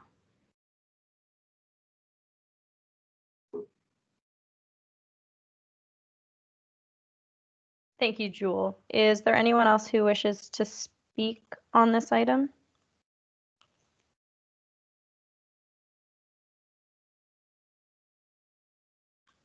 Cannon, go ahead. I was just wondering, do you want an official stance from council on this, like a vote or something? Would that be helpful for you guys? I think what we were looking for is more of a, I don't know, some kind of thumbs up on moving forward with continuing conversations with AHS students and either voting in abstention or voting in opposition to the motion when it comes to the Board of Governors. All right, thank you. You're welcome. Marie would like to speak, and then maybe we can have a discussion if we want to put together a formal motion for direction, or if we want to just all thumbs up. Go ahead, Marie. Yeah, sorry, this is leading to that, but to echo what Jewel says, we've had a very similar feeling. So in terms of speaking to council, I believe what our students, at least the ones who have come forward and voluntarily given us their feedback yet, would prefer is that we vote against this motion. As Jewel said, Faculty of Health, the name itself, has been deemed to be quite uninclusive of multiple of the programs in this faculty, other than the ones that are specifically related to health, which we only have one or two if you include public health specifically. And so I believe it is in the students' wishes that we vote against this, if that can be taken into consideration.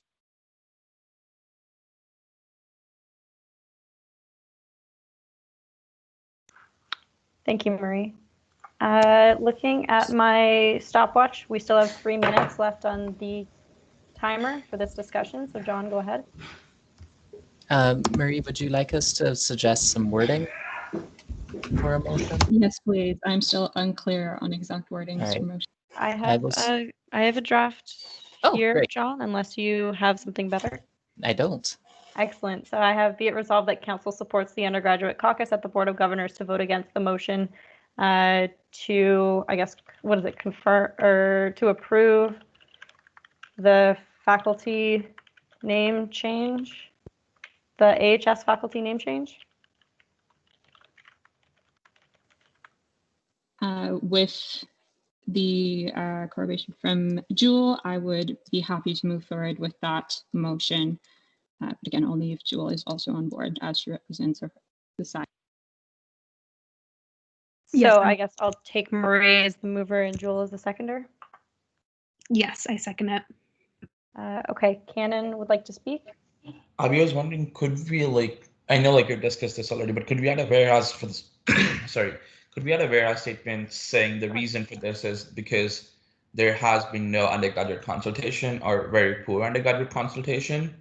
Because I think that is an important factor to refer here, that the university doesn't really consider undergraduates in their consultations. It's a really great point, Cannon. Thank you. I think John's drafting up some language for that.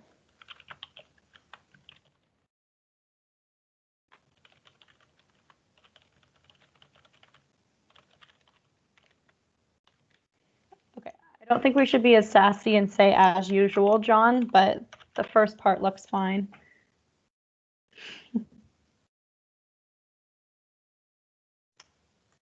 So Cannon would like to amend the motion to say, whereas the AHS faculty has not consulted undergraduate students, and be it resolved, council supports the supports the undergraduate caucus at the Board of Governors to not approve the AHS faculty name change. I would say vote against the motion to approve the AHS faculty name change.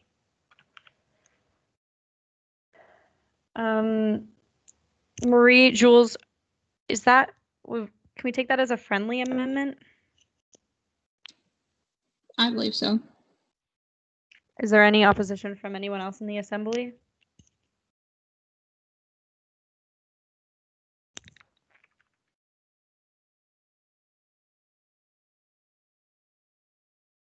All right, so we'll go back to the motion as amended. So whereas the AHS faculty has not consulted undergraduate students, then be it resolved, council supports the undergraduate caucus at the Board of Governors to vote against the motion to approve the AHS faculty name change. Marie is the mover, Jewel is the seconder. All those opposed?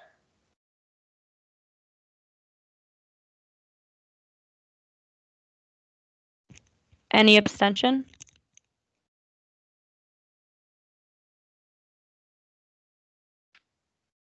All right, the motion passes. Thank you, everyone.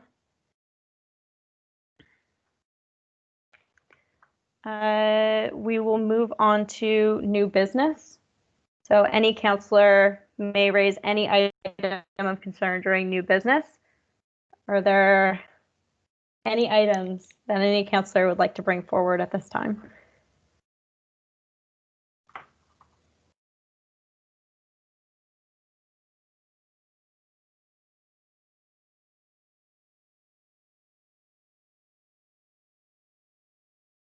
Okay, I'm not seeing anything in the chat. We'll move on to announcements.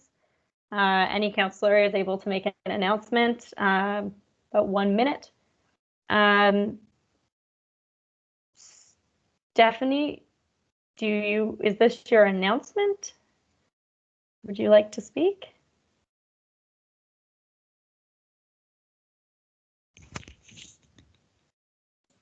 I don't know. What kind of question is it, Stephanie? Because that could go in an email. I have no idea what kind of question. I don't really know what you're asking. It was related to the USA presentation, and then I thought I could ask Megan, but then it seems like questions were only directed to Julia and Eddie. I feel like it might be for the benefit of the entire council if I ask it now, but like I don't know where this fits into the agenda. New business. Would you like to ask your question now, Stephanie, if you think it's at the benefit of the assembly? Yeah, I was just wondering why, if I guess like if USA is such like is the association that we're a part of and is such like a relevant body when it comes to advocacy from the government, why is it that every single time that I'm going through Imprint, when they cite what students like believe or whatnot, they're citing the Canadian Federation of Students, as opposed to the organization that Waterloo is a part of?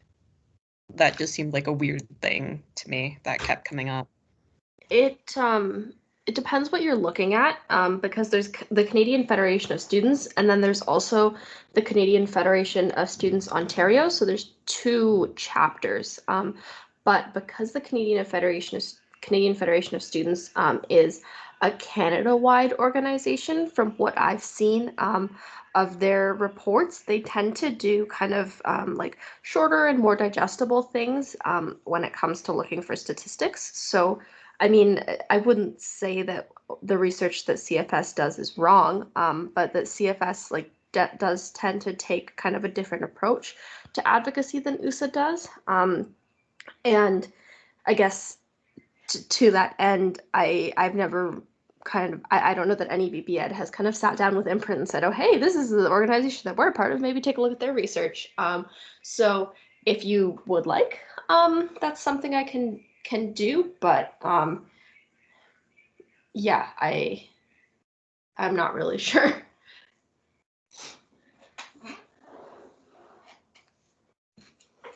Yeah, that's okay. I was just wondering, it just seemed like I don't know. It just seemed odd to me. Thanks for answering. Okay, thank you, Stephanie. I'll start with an announcement. If you have any other questions for USA, I will be sending out the contact information again in an email right after this meeting, along with any other announcements that come up at this time. Please check your email and respond to any email from me labeled opportunities if there's anything you'd like to get involved with. That's all the announcements from me. Don't know if any caucus has any announcements or anything that they like to say in closing. I have an announcement, Abby. Go ahead, John. Everyone, if you could please have a look at the attendance list to make sure that if you're supposed to be on there, that you are on there and they've got your name on correctly, etc. If not, send me an email and I will deal with it once you send me that email to remind me. Thanks.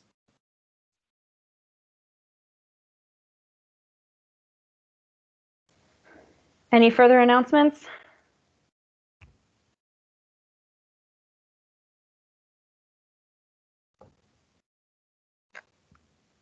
Great. I'm not seeing anyone unmute or put anything in the chat. Our next, wow, this was a very quick meeting. Our next meeting of council is scheduled for November 8th, starting at 10:30 a.m. on Microsoft Teams. So I look forward to seeing everyone there.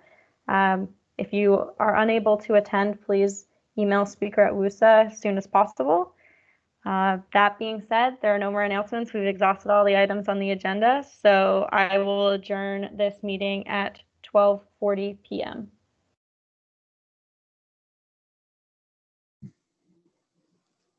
Have a great night, everybody. Bye, Have a everyone. great day. Carol, bye. Bye.